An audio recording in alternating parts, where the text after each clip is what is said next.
Hello, welcome back to another edition of StarSound Speaks. This is your host, Irliana Samstra, StarSound Astrology, and we have Michael Bartlett back. Yay! Hello, Michael. And we were just joking about my the hair, like you.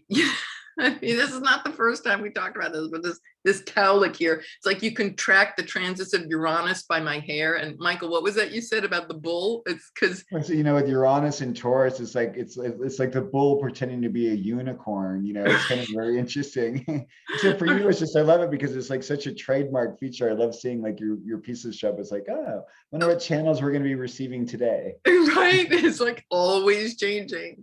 Right, never have the same hairstyle.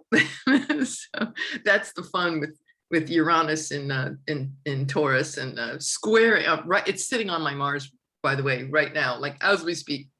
So I've had a pretty cool breakthrough today, right before I talk to you. But anyway, what we're here to talk about today, I'm so excited because Michael texted me the other day and he shows me this.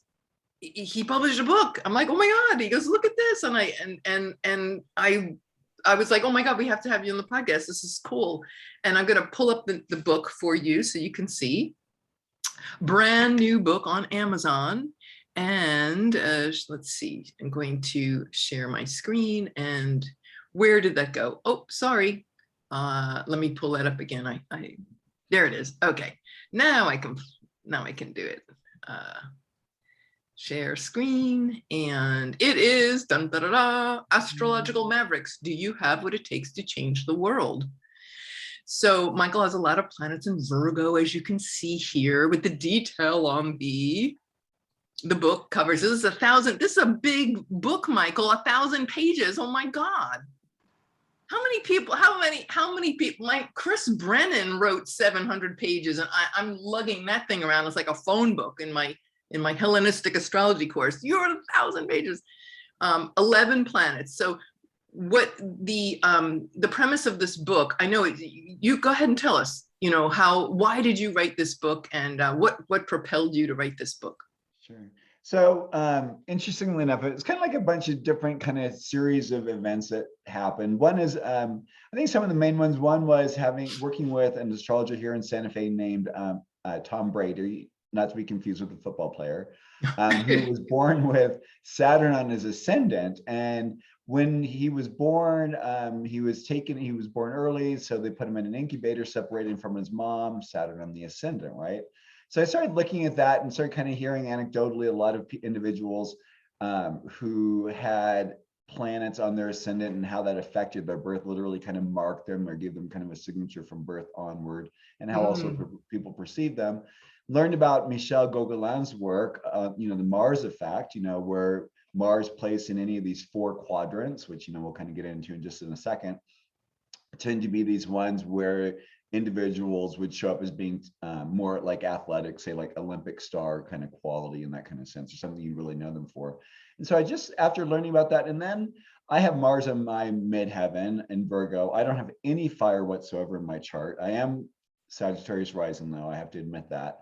So I do appear very fiery, but through meeting and one talk at an astrology conference, the person was kind of reflecting back to me like all the red that I have in me, and he says, you're kissed by Mars.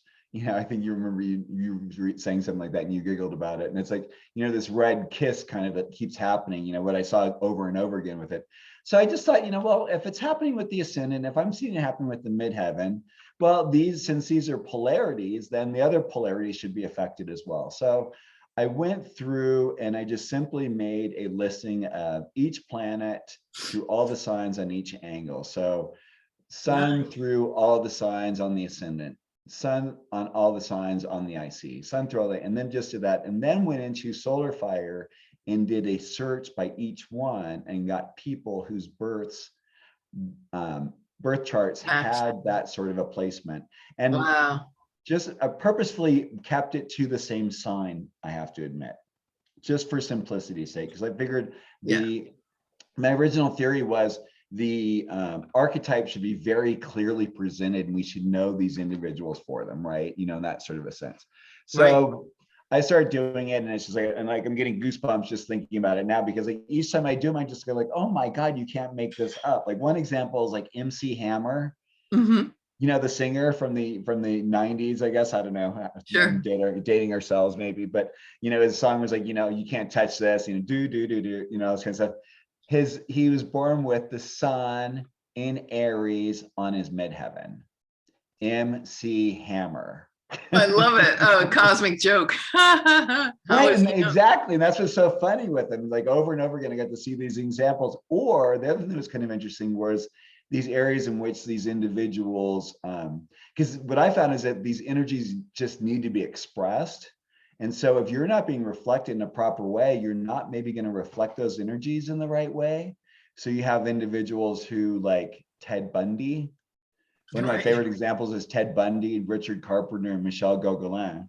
They all have Mercury in Scorpio on the IC. Ted Bundy and Richard Carpenter have stelliums on their IC, and see what the difference is in how each of them. Ted Bundy went around was a serial killer killing women. Sure. And incidentally, he had Venus and Mercury retrograde. Richard Carpenter, who wrote the songs like, you know, Never Last a Day Without You, and, you know, Rainy Days and Mondays, you know, all these really kind of sappy, sad, depressive songs, Venus, Mercury, and Jupiter in Scorpio on the IC. Wow. That's So just fascinating. the difference in how people work with it, right? Right. Yeah. The shadow and the light. By the way, for any of you new to astrology and don't want to know what an angle is, it's like when you cut the chart up like a pie in fours. Each of the angles, what Michael's referring to is the first house, the fourth house, the seventh house, and the 10th house. So the first house being the personality and the physical body and all of that, you know, the self-image. And then the fourth house being like the home and one's roots, you know, like one's genealogy, the foundation of one's life. And metaphorically as well as, you know, actual. And then seventh house being well, sometimes people call it the marriage house, but it's about how we connect with others, one-to-one relationships. So that could be business partner, marriage partner, you know, a relationship, or even like therapy where you're one-to-one with somebody.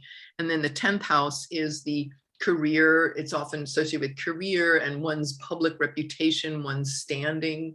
So it's funny when you said MC Hammer, you know, Hammer is Aries, you know, it's about hammers, right? And then here his name is, you cannot make this up, right? Exactly. That's what was like kept cracking me up. And thank you so much for bringing in the information about the angles, because the angles, what's really crucial, what's so important, and really that not, I mean, basically since the 1940s maybe, but really since the 1960s. Before that, it wasn't very often that individuals had their actual birth time. And in order to be able That's to actually true. find the angles of the chart, which include the ascendant, because the ascendant is basically the sign that's rising on the eastern horizon at the moment you're born, that degree that you see right out there. And so, you know, without the exact time, there's no way of knowing it. So my book only goes back certain so far, except for Right. those individuals of royalty and very high noble birth, Right. or religious birth, who actually were tracked in that sort of a way. You know, and then Right. those people are also very interesting in their own right. But yeah, it shows so much, because so it's this angular thing. So like with Gauguin's, he talked about the four sectors, like what you said.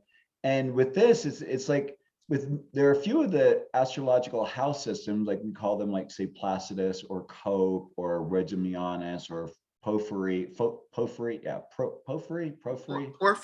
yeah. Porphyry. Sounds like a Greek pastry. You and I do whole sign, which is really great. I think of Placidus and Coke is really great for using for psychological understandings, or kind of understanding the psychological makeup of an individual. But in no house system I've ever seen do the angles change.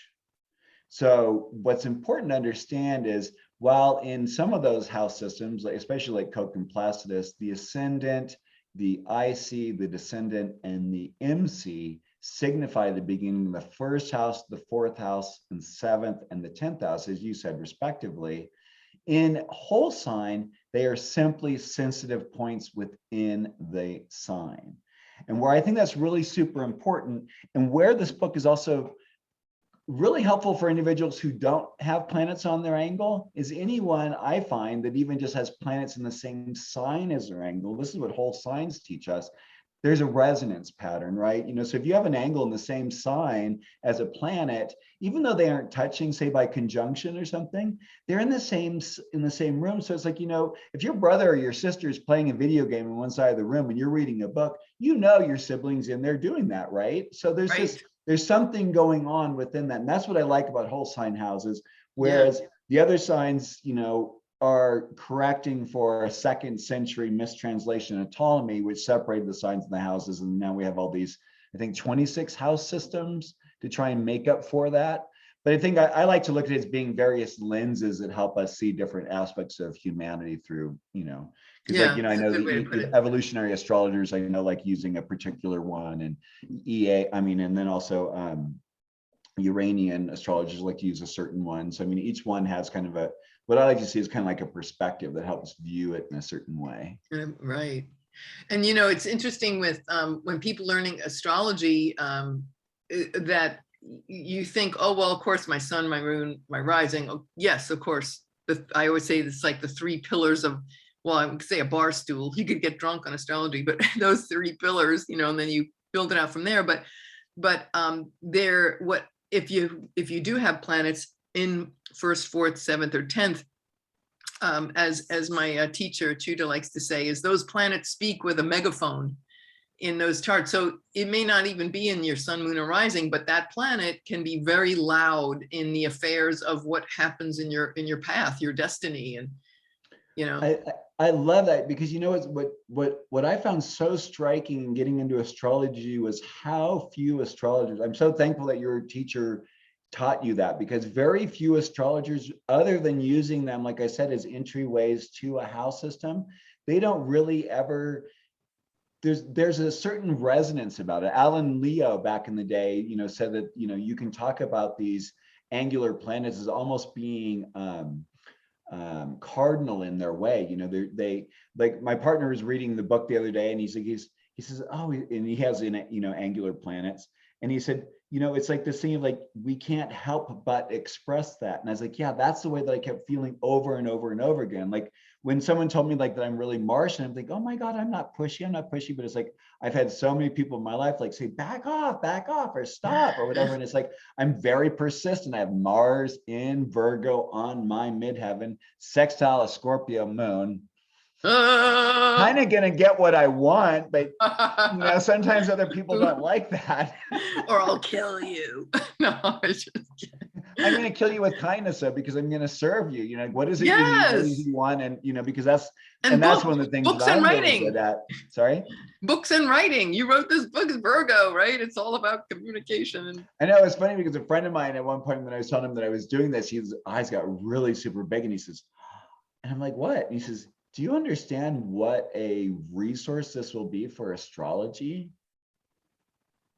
Because it's really fun. So say you have Venus in Aquarius on your IC, or Venus in Aquarius anywhere, you can go through. And what's nice about this is most astrology books you get is just basically a twofold process, right?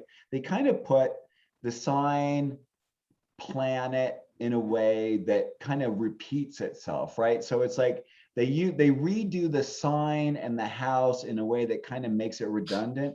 But what's nice about this is 48 examples of each of the planet through each of the signs, through each of the angles, using anecdotal, so meaning stories from people's lives. I especially loved obituaries because it was such a great way to get an overview of a person, but songs, parts that people have played, things that people have said about them that were just so iconic, and for which we really know about them, that that we'd have to go like, oh my God, of course, that makes sense. And so then what we get to see is that there is this really powerful archetypal way in which we are these expressions of it. And how can we allow ourselves to embrace our maverick qualities without it being something that scares people off?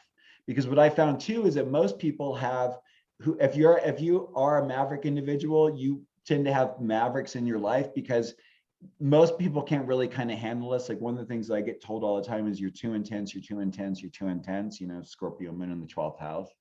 Just like You're funny. Too intense. I don't I'm know if I real can help powerful. it, but Well, it's like this thing of like it's finding people who are strong enough who can meet you and celebrate us all for being as big as we can be to in a healthy way. yeah. Well, let's just pause there and just let's define what maverick means and why the title of your book, Astrological Mavericks. So like, what is what is an astrological maverick? And let's look at the etymology of that word and then how you apply that. So the word itself means, comes from the 19th century, basically out here in the West of the United States, where, and there's there's one who was an individual with the last name of Maverick, who was a rancher and who did not brand his cattle on purpose. The idea at that time was if the cattle is branded, it is owned by someone. Right. It shows ownership, but if you're unbranded, you're not owned. So his idea was, why go through, if everyone else is branding their cattle, why do I need to brand mine? Kind of an interesting reverse. Like an unbrand. Right? Right. So unbranded. So, and then there's the idea of that the branding is that if you come across a calf that's unbranded and it comes onto your property, you can brand it and also make it your own. So it's this very interesting thing. Like one of the ways I expressed it in the book was that some of us are walking billboards for the planets without really knowing it. Yeah, and that's the closest I can kind of knowing how it is for me, because I think because of my Scorpio 12th house, Neptune and Moon, there's this part of me that's really incredibly private, but then there's this Mars part of me that's just, and Sag rising, that's always pushing me out, always pushing me out, always pushing me out. And so people are just like, oh my God, you're too, and like, but they don't see all the time that I'm really just like, oh, good, I don't have to be around people. Right. Go into my man cave. Exactly. My 12th house man cave. Not even a cave, it's an underwater cave. It's Scorpio, baby. We got an underwater. Yeah, and I do have Saturn and Chiron in the 4th, so my IC. So it's I like to be set up down in here in I'm actually down in my basement or my downstairs of my house, so it's really nice. I'm kind of underground, which is a really wonderful feeling. But what's also so exciting about this is, I don't know, like, so I looked around and saw that no astrologers were really addressing this. And then like, because you have to like talk about things in astrology that enough people have, if you get into things like, people have like grand sextiles or, grand trines, there aren't as many people have those sort of things. But if you get in this thing where like 40 to 60% of the population have it, it generates interest. And that was kind of like the thing that excited me about it. And then also every month, all of us by transit have the moon hitting our angles. Right. And I don't know about for you, but most of the time that when people come and see me for astrological work, it's when planets are hitting those angles by transit or by progression. And so this is another really wonderful thing, is you can go into this book, whether you have planets in that sign, whether you have planets transiting your angles or those signs of your angles, or by progression, you can go and see, what did other individuals do with this particular energy? How can I use this as a way to express? Because I think one of the really big key things for us as astrologers is to be theme finders, reminders, and cheerleaders for individuals. Oh, say that again. I love that. There were theme finders, theme reminders, and cheerleaders for others to remind them of their beautiful divine light. I know how many times I was shamed for how big my energy was. I know how many times that because I've been around people who are really super sensitive, they don't perceive my sensitivity because they perceive this outer energy. And it's hard, it's shaming, because it makes us not feel like it's okay. And the other thing that is bittersweet, that as you read some of these stories, is how do people deal with those energies these individuals have? And also for some of us, like, how do we integrate within ourselves? We're not here to be operating in a way that other people really understand. Like one of the things that I saw over and over again is like, we understand what the rules are, but we don't necessarily want to abide by them. Mm-hmm. There's a certain sort of a freedom, like an inherent freedom in it. It's like the governor is removed, and it allows us this different form of expression. But it's not like that we're allowed. It's like this interesting thing of like where society is saying, no, don't do that. And there's this force of nature literally coming through us that is saying, I have to express this energy. And I think that's where the personality, the soul, society, all those different parts of us are kind of like in battle with one another to find out, okay, what is my truth? What is society's truth? And how do I make it work in a way that everyone wins? Because that's really how it has to go. Right, yeah. And that when you think about the angles, I know that Achyuta mentions that it's like a pivot, a turning point. You know, these are the most dynamic areas of the chart. You know, this is where things move forward and change direction. So yeah, these planets have megaphones or loudspeakers or I both. love that. I Isn't love that, that cool? especially the idea with the megaphone. It's just, it's so, it just really, it says so much. Yeah. Yeah, I love that. Like you said you have Mars in Virgo, you have a Yeah. stellium in Virgo on the in your next to Mars and some other planets, and it's all right there in your 10th house. Yeah, so it's yeah, like you said, the astrologer said, "Oh, you have the red tinged skin, your Mars, like in here." You know, when you said that, Michael, I read that in your book, and I thought about my dad because he had a very florid complexion, and we don't have a birth time for him, so you know, I don't know rising sign, Maybe but you can go back and see when it's on one of his angles. Literally, I would look at maybe his midheaven or his, especially his ascendant, of course, and then do some progression or transit, a couple transits or a couple progression work, and you'll know immediately if it lines up with what his life was. Do you know what I mean? yeah, It's like really, yeah, it's go kind of ahead. a quick rectification way. A quickie rectification. Okay, because I've never formally, I'm going to be studying it next year. I'm in Oh, year two perfect. of the Nightlight, but and the last subject we cover is rectification. So Nice. I figured, you know what, I'll wait, and I never, I very little dabbled in it, but I'm going to wait until I have the formal training in that. But I like this. This is a quick way. If you don't have your birth time to rectify, can you say that again? How to Well, if you rectify? look and see like what, Oh, rectification, by especially, the way, if, excuse yeah, me, in sorry. case those who don't know what that term means, rectification is when you don't have a birth time. And we as astrologers can often kind of like reverse engineer, figuring out from one's physical appearance, the events in one's life, like if you had children or somebody died or, you know, whatever, good and bad, all kinds of events and things, and then kind of backtrack from there and ascertain what that ascendant might be. So in my case of my dad, he, you know, they didn't have the birth times in that generation really at all. So I don't know. I just know his son, and I know where the planets are. But I'd love to. It'd be fun to rectify his chart.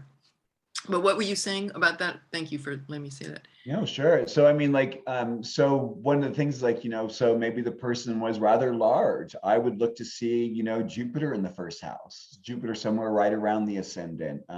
Someone who's really super skinny or had separation issues, throughout their life, Saturn. Each of the planets has their own ways in which they literally kiss the Talk. individual. And again, it's like, I think the closer it is to the planet. Oh, and that was, sorry, thank you. That was the other thing I've been wanting to say all along. So generally in astrology, we look at seeing the sign of the ascendant, that the planet that rules that is being the ruler of the chart. Right. Now, what I really perceive as being maybe ruler of the chart, or at least co-ruler, right up there in power thing, as far as what you were kind of saying in the beginning, like the three-legged stool, so to speak, is, when there's a planet on the angle, I would place that up there in importance too. Big Because time. it's like there's something, it's just like you said, it's so megaphonish that it's like that's the fourth leg that gives it a little bit of stability, and you're like, oh, I know what I'm dealing with. Right. Yeah. And it gives you another layer, another rich depth of, who is this person? Exactly. That's a lot of work that you did. 528. That's a lot. How long did it take you to write that? I was trying to think of when I started doing this. I want to say it was right around 2015, 2017. And I did Wow. a first version. I got to Saturn, and I don't know, there was just something, I had some little weird anxiety about wanting to birth it. So I birthed one saying it was the classical planets. The first review on Amazon was someone who got so upset because they had more planets after Saturn that were on it, and they didn't realize they were getting the wrong book. And so they were angry, and they gave me a bad review for that. So now I feel like, oh, good. Now the work is done. I actually had it done I had a professional proofreader and editor go through it and really clean it up. So it's a lot more smoothly. I realized that I had missed a few spots in the very beginning, but this now has all the planets plus Chiron. So Sun, Moon, Mercury, Venus, Mars, Jupiter, Saturn, Chiron, Uranus, Neptune, Pluto, on each of the angles. So it gives a little brief description. And for the most part, almost every single one of them has at least one. Some of them have as many as 15 or 20. Oh my gosh, when I got into Pluto and Leo, right? That generation, oh my gosh, it's like, and I had to like basically say, you know, and here's like 15 other people you can look up as well. Right. Like, this isn't funny about this archetype. You could do a special book just for Pluto and Leo. Wow, that is so cool. Exactly. Megaphones. So do you have what it takes to change the world? So by looking at this book and seeing people throughout history as examples of these planetary combinations, people can get a feel for that and say, oh, okay, so good guidance, you know, for better or worse, like you don't want to be Ted Bundy, you know. It's like, where am I a little obsessed? I'm not here to support that, by the way. I just want to make that very clear. Right. But I do want to be, you know, the Olympic, you know, Michael Phelps or something, or, you know, so yeah, so that's a really good, those are really cool guidelines. And I love, you know, that's actually how I learned astrology. Mostly I was self-taught. I've had 3 teachers. Achut is my 4th teacher. But really I learned just by, I would look at my chart and I'd be like, wow, that's fascinating. I want to learn that one little nugget, you know, Jupiter conjunct, whatever. And then I would go and burrow in on the internet and I would just read everything I could possibly know. And just by knowing and having those examples, they, you know, in articles, they'd say people who have this placement, you know, Katharine Hepburn, da, da, da, da. And you're like, oh. And that is so valuable, even for an advanced astrologer. It's just really rich. And if you're just new to astrology, this book will help you because it just opens so much. It really opens the doors. It does. And the other thing that's also funny sometimes is I don't know if you find this sometimes, is there are these individuals throughout history who you just have this resonance with. And you're like, why do I have this resonance? And then you read some of these and you're like, oh my God, no wonder why I have this resonance. You know, they're working with that same archetype. You know, because these are all planetary needs, right? These planets need to be expressed. And when you've got a bullhorn, you're basically saying, hello, everyone. Right. Roar. Right. The bullhorn is like the Mars element. The angle is like a Mars if you go to put a planet on it. Hello. So yeah. The scary part, like for a lot of people, I don't know, like Alan Oken, I worked with him for a long time, and he has plans on an angle, and he also has Pluto on his north node. And it's like, he has this way, he says, you know, I usually will ask someone, oh, can you hand me that piece of paper? He says, but how they hear it is, go jump out of that window. Oh my. That's the Pluto power thing. Yeah. Yeah. So the book is available on Amazon and Kindle, which I really kind of, Kindle, Amazon, of course, and then Apple EPUB if you need. I like the electronic version in a way, first of all, because it's not killing like 14 trees, and Uranus and Taurus. You don't have to worry about how heavy it is when you walk around with it. And also what's neat is you can put in searches for keywords and you can find groups of things. It's also really reasonable. It's $9.95 or $9.99. The paperback version is $49.95. I mean, but it's one of those things I think people are going to want to just like, you know, wear out. I bought a bunch of copies because I can't wait to just like start digging in it and having fun with it, because it's so, I love sharing with individuals, others who reflect what they're here to learn about, right? And when it's someone like who we know so strongly and that reflects this part of ourselves that maybe wasn't reflected by our family or our friends or neighborhood or society, but we have that in us. It's like we need that recognition on a certain level. It's just so nice to be fed in that way, right? To be seen, like, you know, you being here on this, like being, you know, having an audience and being able to share the wisdom and being of service, right? Because like what I hear for you saying about what's nice about self-taught, and I'm the same way, is Virgo is all of that resourcefulness. It wants all those little bits of information so that anyone that comes to us for need or for help, we can just sit there. I like it. It's like we have this big buffet table. Like, what do you want? You know, do you want some salad? Do you want some knockwurst? Do you want some, steak? Or, oh, you're vegan. Okay, let's get you some of this over here. Or, oh, you just only eat this. Well, let's have this over here. But it's like we build all these things so we can be of service on this great resourceful way to help others move along. Yeah, and I love that. I think that's one of the greatest things about astrology is that, and what I found for myself, and then I see it so many, all the time in my practice, is that we're validated, that you don't feel weird or what was, and I used to think, what's wrong with me? Why do I da da da da? And then you see it spelled out and you're like, oh God, no wonder, or no wonder that's loud in my life. No wonder. And it's not like I'm bad and wrong, so you can finally feel like this boulder taken off your chest, like it's okay. In fact, it's like I love when you said earlier, it's to be celebrated. That's a great important word in astrology, right? To celebrate these things. When I think, like how nice it would have been for my parents to have had an astrological reading when I was born. I mean, for me, especially, for who I am, I'm a very complex, my chart's really kind of actually very complex, but just if you just take just the Scorpio moon part, like when I went to funerals, the ways in which that I would express, and it would flip everyone out, but it's like I tied into that Mars, I couldn't help but I would do primal scream, that tends to clear rooms, you really? Oh my God, you did primal screaming at funerals? Holy moly. They knew you were here. That doesn't really go over well in Catholic funerals where you're supposed to be prim and proper. And No. In Ireland, they had these people, they were women, the keeners, they would wail, and that was supposed to assist them through. So you were actually doing, hey, that moon in Scorpio, right? It was assisting people through to the other side.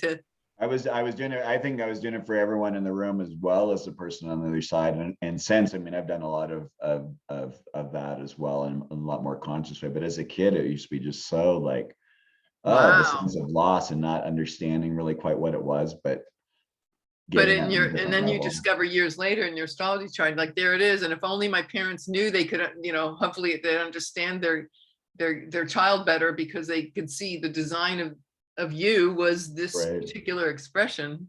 And exactly. It's like not, yeah, although it does still create upset at funerals, it's like, okay, yeah, but wow.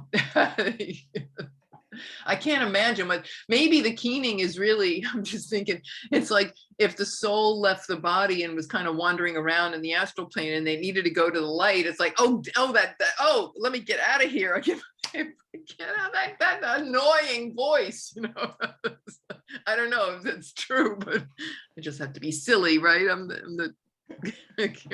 it. Get him out of here. Exactly. Oh my God.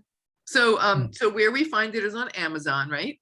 Yeah, on Amazon. And if people go to my website, coremichael.com, my most recent article on there has a little blurb on where it is. And you can also go to your local bookstore. I've got the ISBN number on there. And you can order it that way, or Kindle, whichever, of course, that you wish to do. Yay. If you have any questions, feel free to ask me. But yeah, I'm really super excited. I'm looking forward to getting it promoted. I think it's just going to be one of those must-have resource books. Yeah, it's so much fun too. It's not some boring. It's easy to read, by the way. It reads real easy and it's fun. It's accessible and it's just fun to just dive in and get really nerdy with.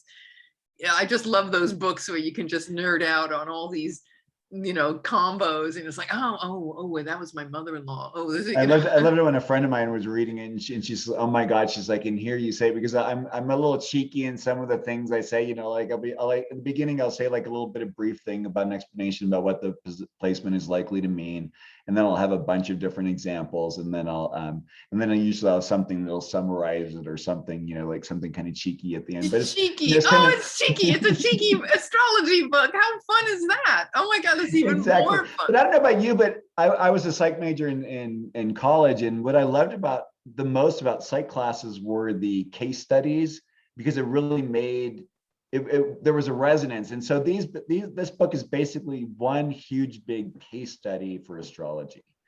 So Oh, it's I like, love it. like a cookbook, it's like if then, but like not just that simplicity of a cookbook recipe that just uses 24, but 48 examples and the Huge. nuances, especially when you get into the outer planets. I mean, that was what I really think, but I'm kind of glad I broke it up into two parts, because like once you get into the transpersonal, into the Chiron, the Uranus, the Neptune, and the Pluto, the depth and range of expression really shows based on the consciousness of the individuals involved. Yeah, it's a whole other ball game there. It's a Because whole integrating those is a whole different life work, right? I mean, and you be honest, I mean, what I have to say, I mean, I was told I was ADHD as a kid. I was given Ritalin, Mars in the midheaven. When you think about it, the ways in which, how does a child embody that energy? Right. I mean, for me, like I realized, like for me, that was a lot of energy. And when I see these individuals with 3, 4, 5, 6 planets on their angles, like that's like having like a right. going through your system all the time. Yeah.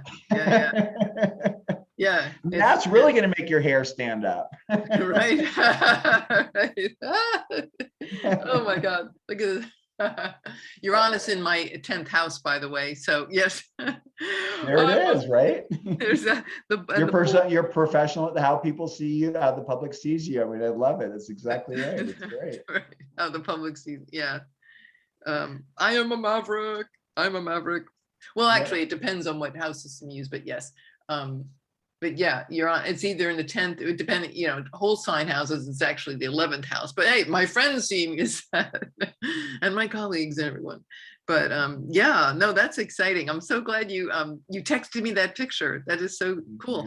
Anything you want to say about what about, like, I'm just curious, was there any of the famous people that you studied, what was the one, can you think of any that really stood out that maybe surprised you or anything? Just curious. Yeah, actually, so the whole premise of the book, right, is that these are individuals who are real mavericks. Well, the question is, can you be a maverick in life without planets on your angle, on any of your angles? And the answer is Bill Gates, yeah, and Steve Jobs. Wow. But Steve Jobs, I believe, either Steve or Bill, and I can't remember which one of the two of them, have a planet in the same sign as one of their angles, but still, basically, they're not, that. So it's not, but what I would be interested in seeing is when they had their great aha moments. Was that when there was especially one of the outer planets on transits to the angles, right? That's definitely an aha moment, right? So if you have no planets in those angles, don't worry, the moon zips by there every few days, and you got those outers, and we're always going to have it activated, even if it's not natal. Yeah, and that's what's really, I mean, that's, I think what's really so nice. What's nice about it is it isn't an exclusive club we're talking about. Right.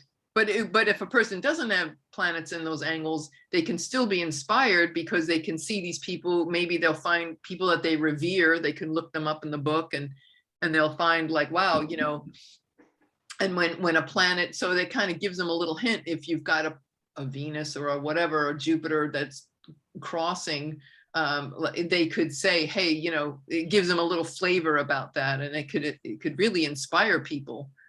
Like if it's not natally, it's by transit. So that's so cool. I hope so. That's the goal, is inspiration, right? Inspire, right? You have it takes to change the world. Let us show you some examples, and then plug your own chart in and see where. Yeah, I love that. And for those of you who don't have access to an astrology program and who don't, have a means of getting to it real easy, astro.com, astro.com is a free website. They're really great. I'm sure, I don't know, Ileana, I'm sure you've shared with others some sites that you recommend. Yes, I love astro.com. As a matter of fact, I can show people, in case a lot of people new to astrology here on this channel, or just learning, a lot of people being clients, or they have a familiarity, but they want to learn more. So I can show you what This is astro.com's website. And it's the Swiss. I mean, you talk about Virgo precision. I mean, is that a Virgo country or what? You know, the Swiss, really wonderful Astrodienst, but you wouldn't have to, it's just astro.com. And you go to this little area here where it says, well, it says log out or my astro, or I think there's a place where it says, create a chart, a free chart. It's somewhere here, free horoscopes or, yeah, you can just bounce around. And then if you ever want to know where's the weather, what's the weather like right now? You write this little right here, current planets, and there it is. And you'll see exactly. So here's our Virgo fest. We have Mercury, Venus, and Mars. Oh, Mercury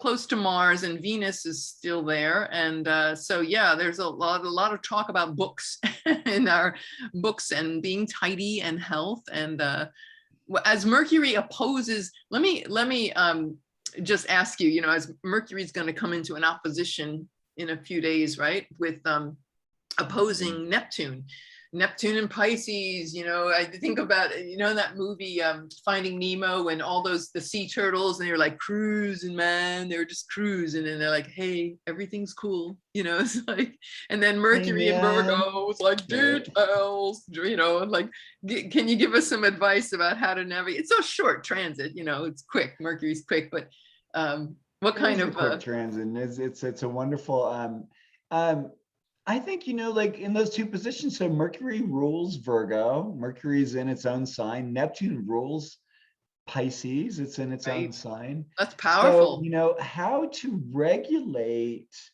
because the whole thing with Virgo and Pisces is always this thing about order and chaos. Yes. Right? You know, do I unmade or do I make my bed?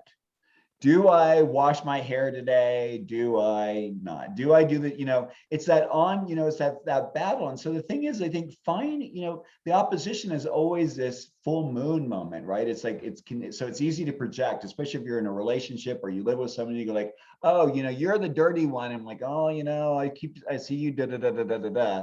You know, usually there's a resonance on both sides. Right. But the thing is like how to create the balance in it, how to create like, you know, okay, so give that Mercury in Virgo some work to do.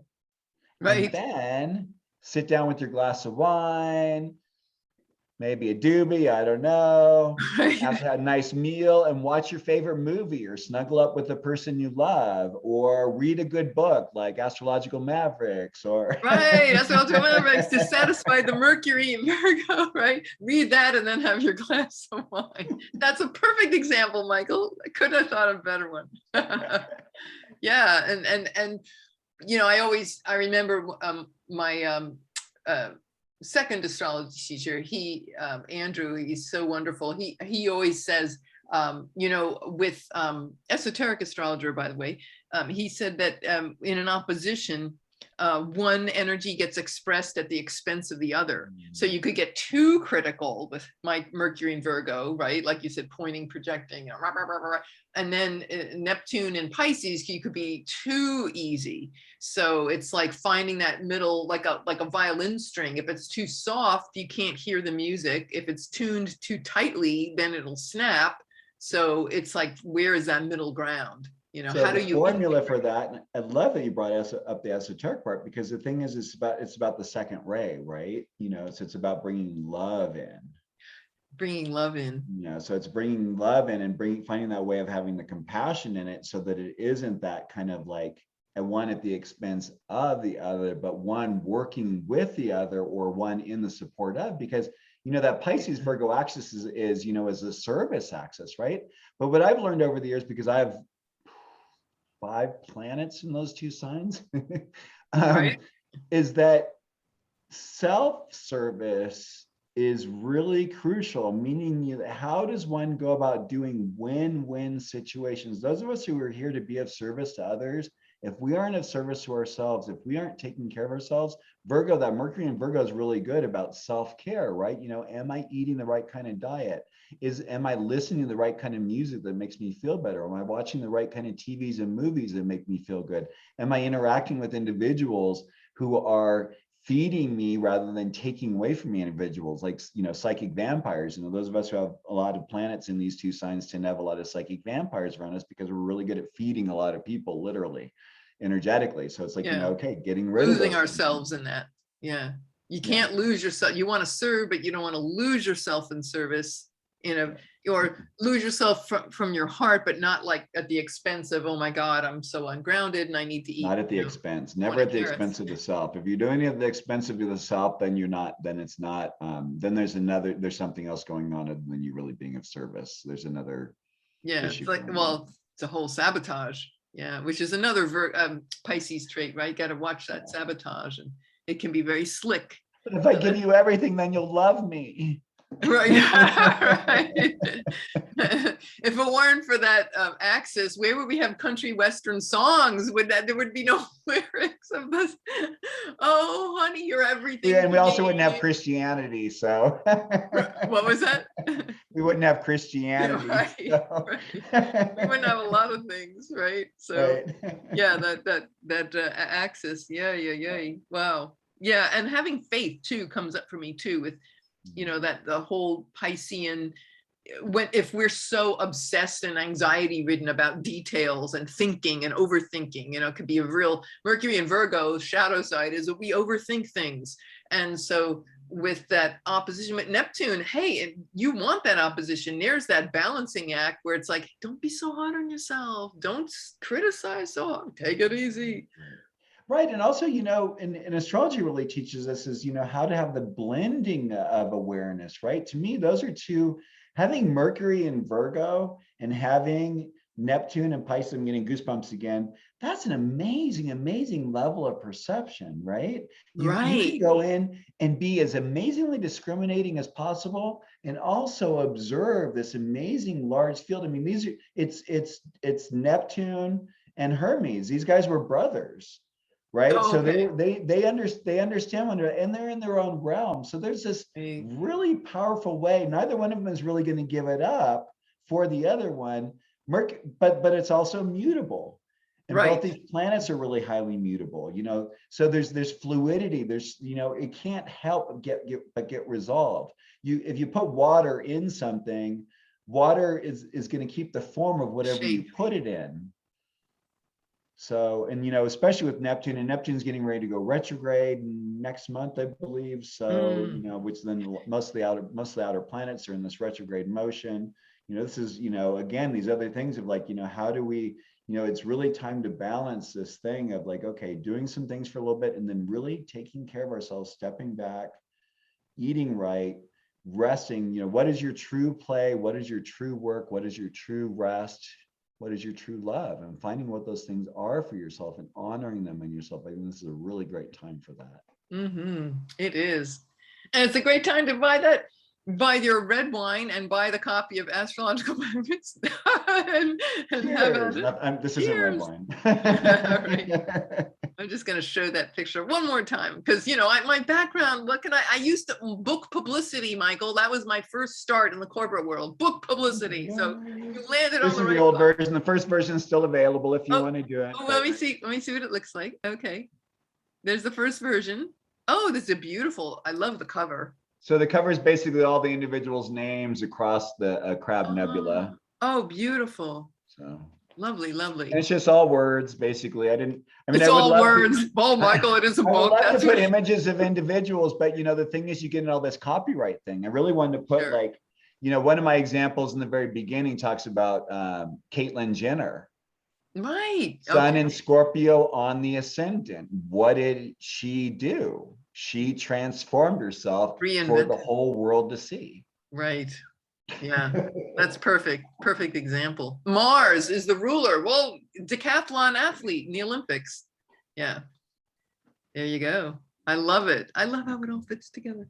Oh, well, that was cool. Thank you so much that was a fun episode. We had so much. Always chatting with you, Eliana. It's so much fun. It's so much fun. Yay. All right, everybody. Well, so now we know we have our marching orders, with our and our advice, and I think we could have a lot of fun reading this book. So Astrological Mavericks. by Michael Bartlett. So, all right, guys. Well, that wraps up another edition of StarSound Speaks, and I'm very grateful for everyone. And the next edition, we're going to be having, of course, we'll be talking about the full moon coming up, so that'll be exciting. Yes, a very intense full moon. So anyway, that's all for now, and I appreciate everybody. If you have any comments or questions or anything, you can always, shoot us an email. Michael, what is your email address, by the way? I'm Michael at coremichael.com. It's coremichael.com. Perfect. Thank you. And mine is below, Irliana at starsoundastrology.com. And let us know how are you doing, or what you're taking on in this, the Mercury Neptune opposition, and whatever else you want to share. You can always, in your below in that, and don't forget to hit subscribe, and you can subscribe to the channel and get updates and alerts on all the cool, juicy things. So anyway, that's all for now. Thank you so much for listening. This is Irliana and Michael's bidding you adieu, adieu, adieu. Have a great one, guys. See you next time. Take care.